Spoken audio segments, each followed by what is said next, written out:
I'm gonna be comparing every weapon in Undertale to an item in Cuphead, just cause I'm bored. So yeah. First up, we got the stick. I've got to say it's the pea shooter, duh, because they're both just the starting weapon. You get them right away. They're decent, but pretty much everything else is gonna be better. Next up, we got the toy knife, which I've got to say is the chaser, just because it's just bad. I'm not saying the chaser is bad, because there definitely are use case scenarios for it. For example, I'm trying to S rank the Moonshine mob, and I used Roundabout, Miss Chalice, and Crackshot. I picked Roundabout because you can skip the second phase real easily, and Chalice just because she's good and has Super Art 2, Shield Pal.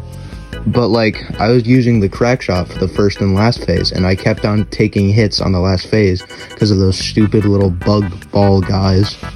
But I swapped out Crackshot for Chaser, and it killed them so much more easily because it's faster than Crackshot, even though Crackshot does more damage.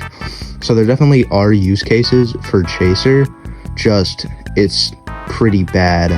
Most players have deemed it the worst weapon because of its garbage damage. And the toy knife is just useless in my opinion. I'm gonna go on a small rant here. So by the time you get the toy knife, you're pretty much done with all the encounters, because after that all there is Torio, and most of the time you're not gonna kill her. And if you are gonna kill her, if you're doing genocide route, you've probably already gotten your encounters by then, so what's the point? Because the only encounter you have the toy knife for at that point is Torio, and then after that you immediately get the tough glove, which is just better. There's literally no point in ever taking the toy knife. It's not even that much better than the stick. Next up is tough glove, which I've got to say is Roundabout, just cause it's good. It does pretty decent damage. It's easy to hit with. It's just a all-rounded decent weapon. There are certainly better picks though. For ballet shoes, I chose Lobber because it does really good damage, but there is some better options because it's kind of hard to hit. I might even swap around the last two, ballet shoes and tough glove, with Roundabout and Lobber. They might fit better reverse, but I think the way I picked is fine. Not many picks that's really obvious for these two. They're just kind of things that make the most sense. For the torn notebook, I'm gonna say the heart charm, because it just lets you take an extra hit. In the heart charm just lets you take an extra hit for free, and the torn notebook just gives you some more invincibility frames, so you can just take more hits and it's fine.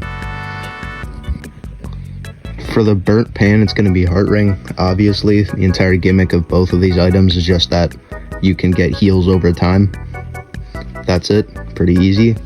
For the empty gun, I'm going to go spread shot because they both do really good damage. They both have the highest damage.